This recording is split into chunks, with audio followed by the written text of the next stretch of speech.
I'll prompt you with some questions. You can sort of ask you can speak about whatever you want. All right. Let me preface, Pat, or tell you a little bit. I came into the 10th. Let's first of all get your name. Oh, okay. Okay, let's get your name. Let's get your full name. Let's get your unit, and today, are you on now? Yes, we're Okay. right. So today's date is August the 4th, isn't it? 4th, is it? Yep. August the 4th, 2007, and we're here for an interview with. Dick Dirkes. And you are from. I went into the 10th from Floral Park, New York, a suburb of the city, but I now live in Edwards, Colorado, which is just 12 miles west of Vail. Okay, so there was something you were going to start talking about. Was it something that was about how you got into the tent? Well, what I was going to say is that I really never was active in the association because I went into combat with the 3rd Army. And I was really only in the 10th for a little over 9 months, and that was all at Camp Hale in 1943. And friends used to say to me, "Why don't you join? You should join." And I said, "Well, I really didn't go to war with them. I only trained with them." And of course they all kept saying, "Even if you served 2 days, you know." Anyway, so then I finally did join, and I've always been a skier. And I love the mountains, and probably I wouldn't be living in Colorado had I not served out here in the mountains, you know. How did you get into the 10th? When I was 18, just finished high school, had not gone to college, about to be drafted, and several opportunities close and open, you know how they are. And there were only 2 options for me. One was the Coast Guard Offshore Patrol, because I knew the waters and I knew how to sail and boat and that sort of thing. And I was a minimal skier, if you will. And another said, "Gee, why don't you join the ski troops? You like the outdoors," and so forth. So I got my 3 letters together, and that's how I joined the 10th. I'd never been west of Western Pennsylvania, and this was an opportunity to get to Colorado, and here I am. What were your 3 letters? Who gave you your 3 letters of recommendation? Did you ever see them? You know, I don't remember. One was a businessman, and I would presume another was a clergy member or a coach. I just don't remember. I probably had more than 3, but I had 3. So how did you get you were from New York? In Long Island, New York. I was drafted and shipped to Camp Upton, Long Island, and that would be January of 1943, right after Christmas, and then shipped to Camp Hale, Pando, Colorado, by train, and go through Chicago and so forth. And we didn't ride first class, you can be sure of that, and ended up in the middle of the night at Pando. Do you remember any stories on the train? Anything you can recall about that train ride? No, not really, other than that, you know, all we had was this mimeographed order sheet, and we got to Denver, and there was no connection up, and to find a hotel in those days, this was January of 43, it was not easy, and a fellow by the name of Lay, and he hasn't shown up in any of the sheets, so but he was older than we were, and he talked us into a hotel for that night, and then we finally got up to Camp Hale, and you know, it took a long time. The train went up through the Moffat Tunnel and around, you know. How did you feel? Do you remember how you felt as an 18-year-old kid doing this? No, not really. Excited, sure, and it was exciting and an adventure. An adventure, that's for sure. When you got to Camp Hale, what was the process that you had to go through? Oh dear, you don't want to know about that. Oh no, we do.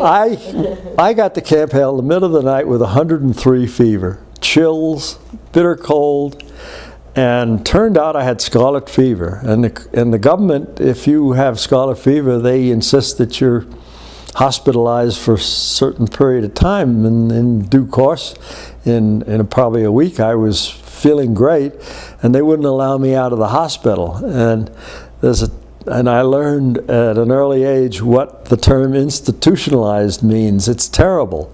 Your meals are a certain time, so forth, and people that I knew in the 10th would come and visit me, and they were all tanned up, and here I had this maroon-colored corduroy bathrobe on, and it was just a terrible experience until I finally got out. And when did you get out of that? When I was released from the hospital, and because I reported to a fellow by the name of Captain Barkeem, K-E-E-M, B-A-R-K-E-E-M, Wally Barkeem, and he was 31 or 2. I've since met him, and I thought at that time he was so old, you know. And I was a name on his roster, you know, and that's how I met him.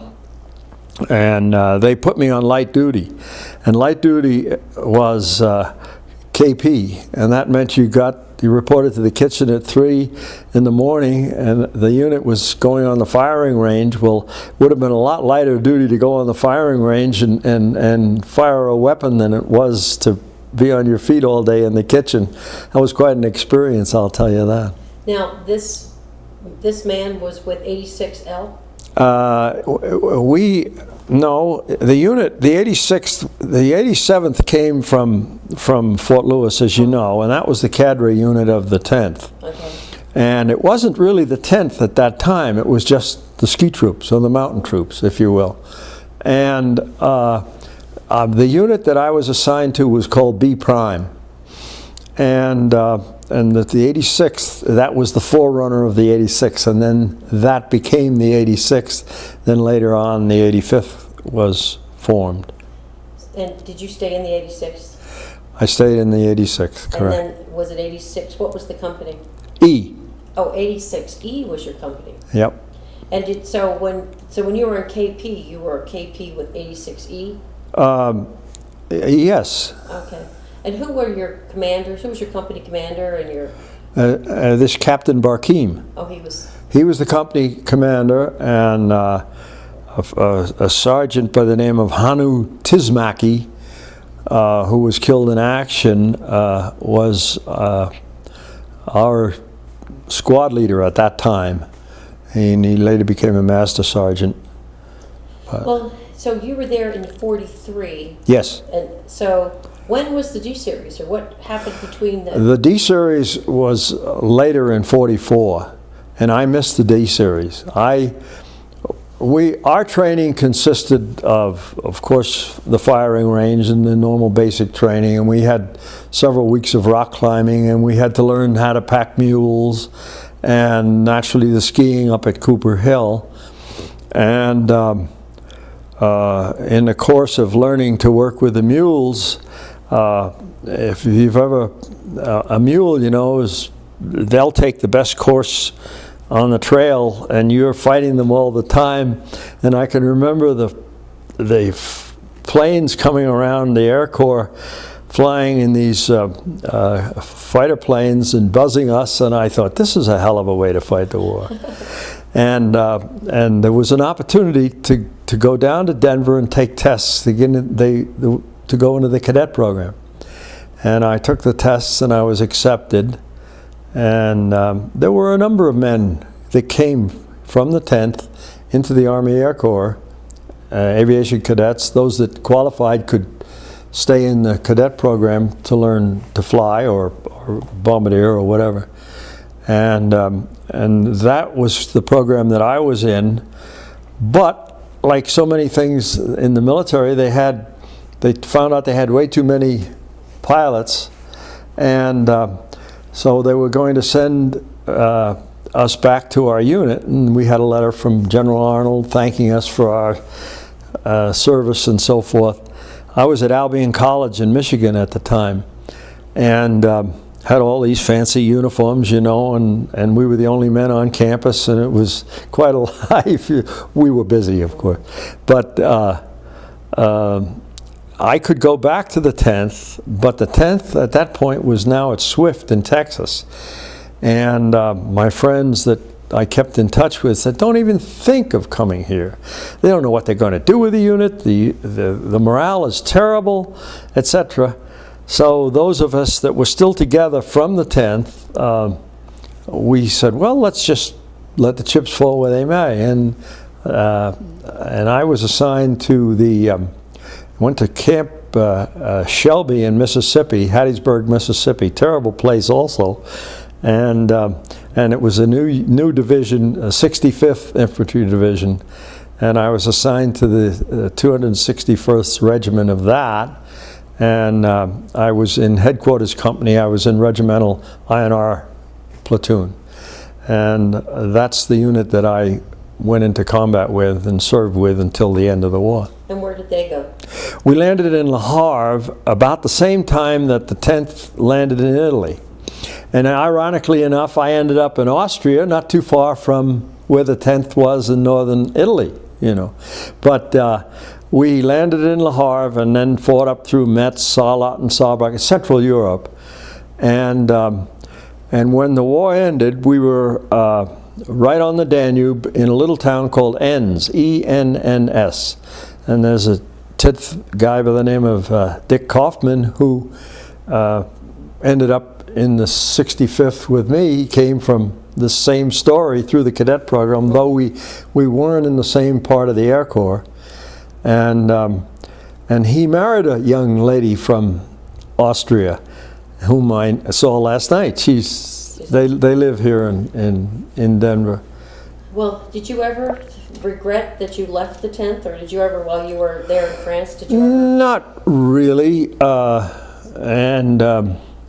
no, because the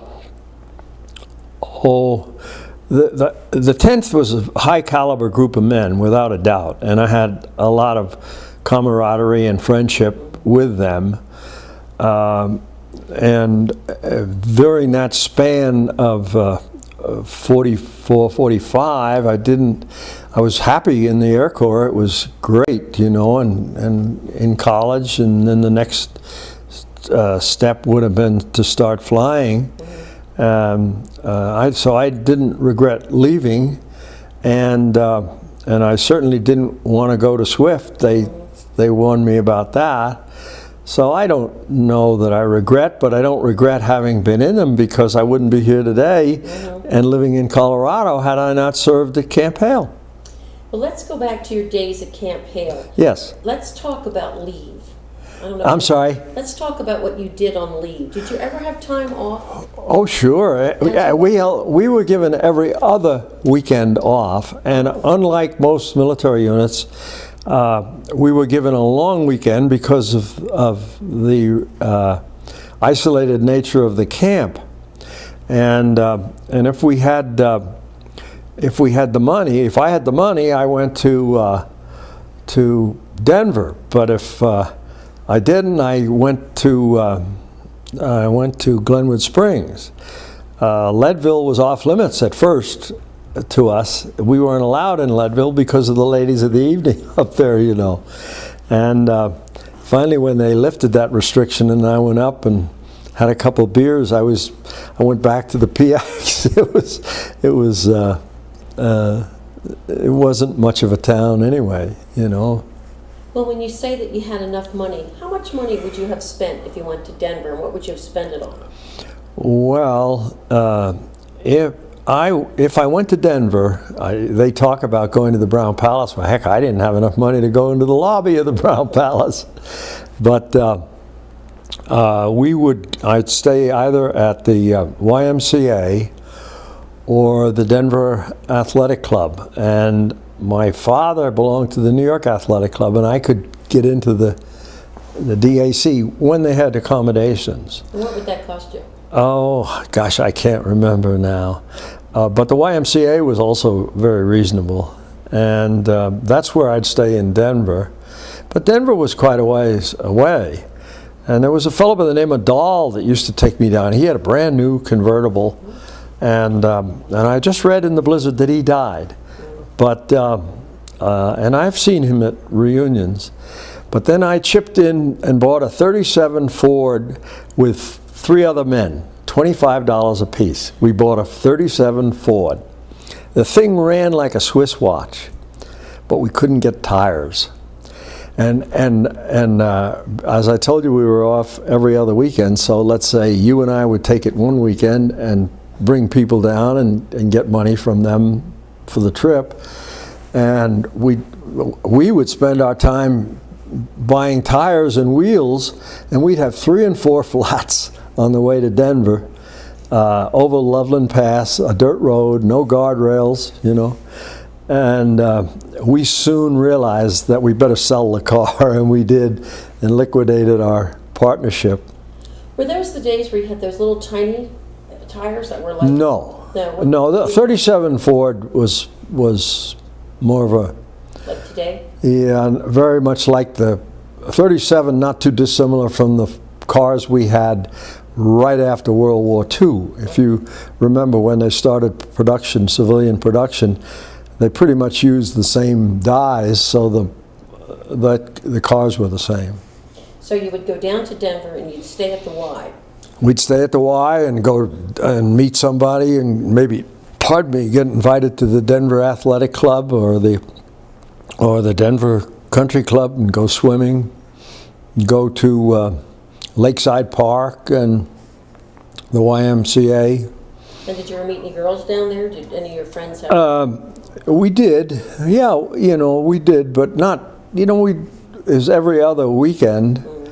Actually, I have more memories of Glenwood because it was a lot closer. And though the Hotel Colorado was not available to us, nor the big Glenwood pool, a family by the name of Latson befriended us and would take us in, and we'd go to the USO club in Glenwood. And Glenwood was a nice town. It's only, you know, about the same elevation, so when you left Camp Hale, it would be like winter no matter when, and you go down there, it'd be nice and warm. And now, would you take your car there? Is it that you would drive your car? Yep, we would do that, or hitchhike you could hitchhike to Glenwood. And you would hitchhike? On occasion, sure. And how much traffic would there be? A lot of traffic on the roads? Well, not that bad, no. And that was another problem with the car that we owned. We'd end up running out of tires, and we'd have to leave the car in Idaho Springs or someplace, refund the money that we collected from the people, and then hitchhike home because you had to be home by midnight, you know. And where could you get gas at that time? You know, we'd get coupons somehow, and I can't remember whether they were black market or what, but we would get gas, yes. Gas wasn't our problem, tires were. Those tires, because I guess they weren't making tires. That's for civilian, yeah, exactly, sure. So where would you get tires? Junkyards. Oh, okay. And wheels, and then tie them on, and we'd have a number of flats many times. Sometimes we'd make it without a flat, you know. And who did you usually go? Who were some of your friends that you went with? Well, it's interesting you should ask that. Those people that I shared the car with, for example, I never see their names. And now that they have the resource center, and I was talking to John Imbre yesterday about that very thing, I'm going to research some of these people. A fellow by the name of Snodgrass, well, I know he had a brother in the 10th, but Tom was in my unit and went down to Denver with me, and we took the tests to get into the cadet program, and he was accepted, I was accepted, and then I never saw him again, you know. When you look back at your Camp Hale days, yes. What's one thing that you think may have impacted your life from that, other than skiing? Is there anything? Well, certainly skiing and my love of the outdoors. And skiing, if you've done it, it's a wonderful family sport. You can take your children and people of all levels and ages. You're not correcting them. You're not and I would ski at my kids' level, you know, and tell them a mark on a tree was an Indian or this or that, so I introduced a lot of people to skiing, as did many 10th people. Well, as an 18-year-old boy, what did you learn about yourself through your experience of being in the mountains? What did I learn about Because I would myself? imagine that was when you grew up. I think we're still growing. I'm an 83-year-old mixed-up kid, Pat. I would say yes. Natural maturation, but you learned how to manage your money, and you might say, well, gee, you were in the service, all your meals were taken care of, but I think we only got about $21 until we were promoted, and that sort of thing. But I don't think that any one thing matured me more than another, per se. Mm-hmm. Well, they also say, too, that at Camp Hale they took skiers and made them into soldiers. Did you find that happen to you, too? Well, no more, Pat, than civilians were made into soldiers, and some of the regular Army guys would say, all right, now you're in the Army now, and sometimes I'd say, where do you think we are? Well, how did your training from Camp Hale help you when you were over in France? In Germany and France? Was it Germany and France? Well, yeah, we did fight in France for a while. Mm-hmm. We were trained, but combat, and there's so many problems and so much confusion, and you really don't know any more than that which is happening in your immediate sector. And you could be from here to a little bit farther across the street, and it's night and day. It's safe back there and not here, I wouldn't say that my Camp Hale training per se was any more beneficial. It might have been, perhaps, because it was a longer duration. Many times, men were inducted into the service and basic training and shipped right into combat. So we didn't have that. So we were perhaps a little more mature, and perhaps better trained. Well, because if you were in Germany, was it in Germany of the beginning of 1945? No. 44, beginning of... We went into combat in January 45, but right after the Bulge. Oh, so and we followed right after the Bulge.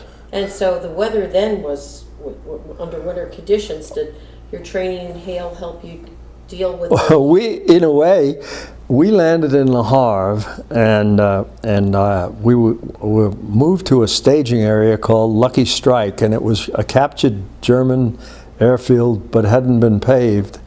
And they had 6-bys knocking off these pyramidal tents in a line, and we put them up, and of course it was bitter cold, and as soon as they put heat in them, the soil turned to mud. They had to ship in gravel, no basic facilities, so a slit trench was the toilet, and outdoor kitchen was and bitter cold, and you'd be in line for food, and you'd get your food, and of course there's a metal tin plates and so forth, and then you'd have to clean everything in the field. Field kitchen is what it was really called, but we survived. All new. It was interesting. They gave us all new equipment before we shipped over, and lo and behold, we get overseas all new equipment again. They had so much materiel by then, Well, now, 62 years later, since the war ended. Yes. So you came home right after... No, because I was single, not wounded. My points were fairly low, relatively speaking. I opted to go. They started a university in southern France, Biarritz, France, right on the Bay of Biscay, middle of winter, of course. And whatever credits that you could get, in college level, you could get credited to wherever you went to school under the GI Bill. I want to tell you that I feel for the men today more than we knew who the enemy was. They wore a uniform. And when we captured them, they did whatever we said. And we never worried about suicide bombers. They had the kamikazes in the Pacific, but we never had anything like they have today. Unbelievable. And I was in a recon outfit, so we had a lot of special assignments, and it was pretty good duty in a sense that we had vehicles. We didn't, I really only lived in a foxhole one night, I think, all during combat. And I could shave because I could get hot water from the muffler of the Jeep, and, and I shaved in combat most every day. And I was captured with my unit and got out on an exchange of prisoners. Really? We liberated a prisoner of war camp, which was probably the most impressive thing that ever happened to me. Man's inhumanity to man. Well, let's back up and talk a little bit about when you were captured. Yeah. Tell us what was that? Well, it was a very fluid situation. We our mission was to keep in touch, in contact with the enemy. Where were they? They were retreating to the National Redoubt, much as they would have done to get into the Alps from northern Italy. And we were stopped many times because our units would run out of fuel. As you know, Patton was tanks, right? And we'd steal gasoline from another unit to keep going. We were captured because we were in a very rural area in Austria, a little town called Efferding, going on a road heading east, and these tanks are coming toward us, and we surprised them as much as we, and as soon as they could get into their tank and fire their weaponry, they blew up the tanks because we just had carbines, and as you know, the Jeep has gasoline right underneath the driver's seat, and that's how we were captured. And so what did they do with you? Well, you know, it was an SS Panzer unit, and we were very fortunate in the sense that normally they would probably kill you. SS was renowned. But they interviewed us, and of course we got away with just giving name, rank, serial number. And attached to us was a platoon, a C company, that I didn't really do much with them, and my unit, Lieutenant Haas, was able to negotiate an exchange, and we got out on an exchange of prisoners. Wow. So I was really only captured for a day. Oh, just a day. Oh, that's good. Well, you mentioned that you liberated a prisoner of war camp? Buchenwald, yeah. Oh, Buchenwald. Can you tell us about that? Oh. Do you remember, or can you talk about that at all?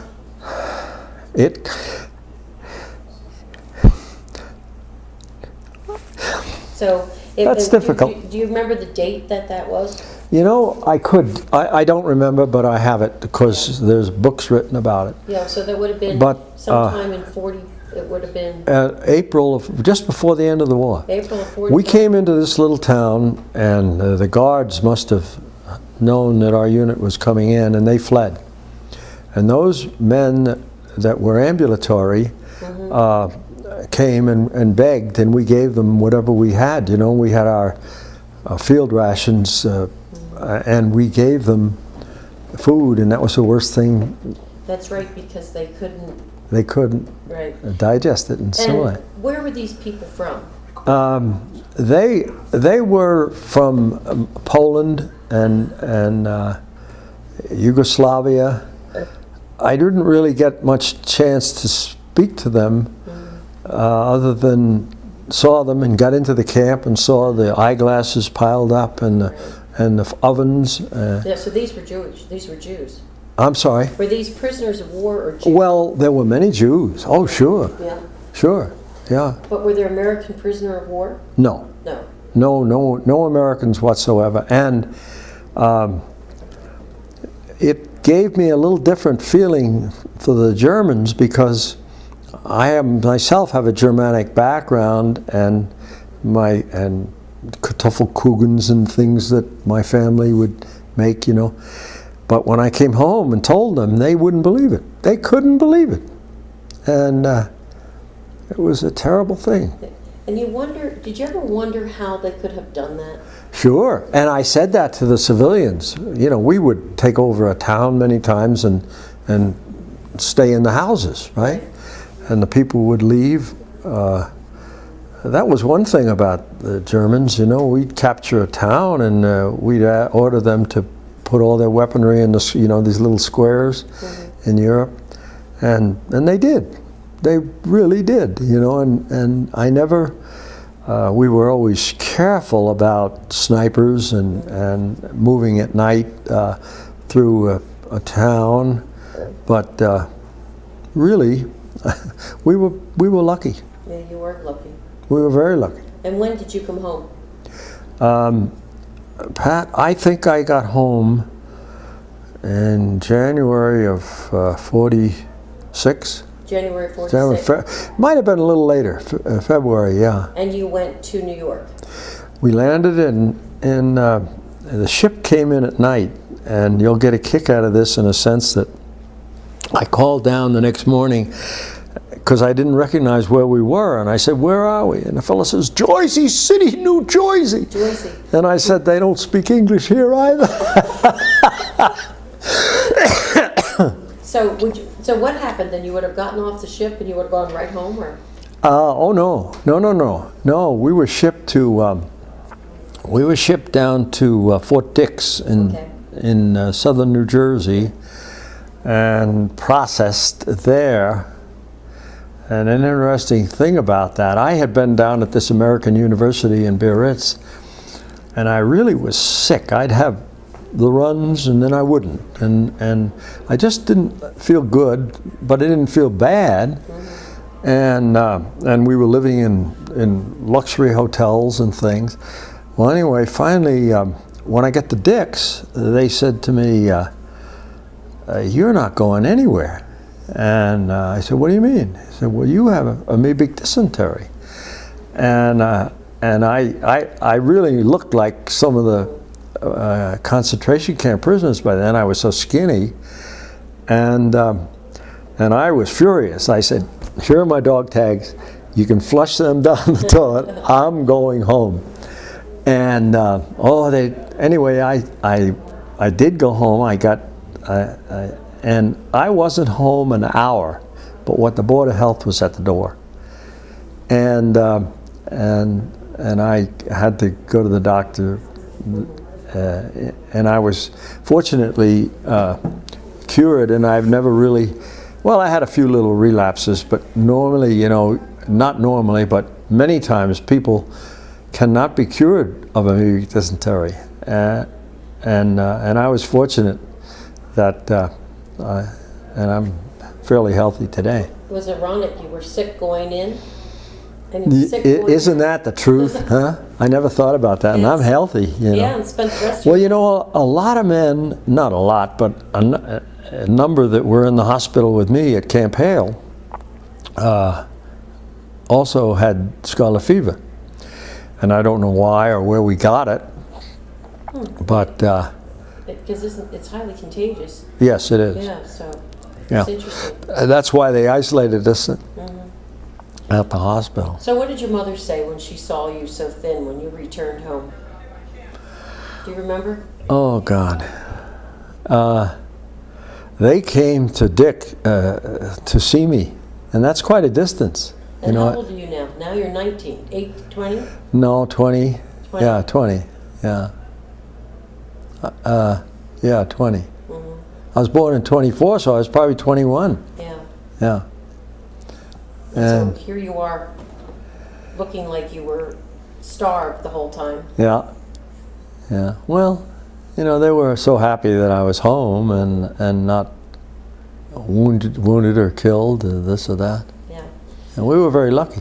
Yeah. So to end the interview, was there anything that, you know, that you know, when in future researchers looking at this, is there anything that you would think that is important that people should know about this era?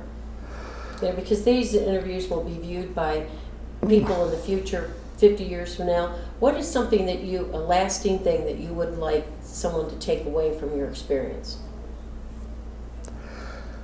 Oh, Pat. No, I was happy to serve, and it was a blessing in many ways. You think about this. My dad had $5,000 saved up for my college education. That's what a college education cost in those days. And the government paid me to go to college, paid my tuition, and Dad gave me a check for $5,000. And I've never forgotten that, because I was, you know, I didn't spend it, but I had a pretty easy life of it. If I wasn't a success, you know, it would be my own fault, really. I was blessed in many ways. So you were blessed. Yeah, and I had a good life, and I respect what I say the Star Spangled Banner now, you know. That's right, it meant something to you. Yeah, That's right. I wonder why kids today, they won't even stand up for it. Right. So They take it for granted, don't yeah. they? So, and so it's I think it's important, you know, to sort You're of right. that, and maybe that's one of the things that you learn to be a proud American. Yeah, that's true. Well, thank you very much for the interview. You bet. And I think we're Well, you can see why. interesting interview.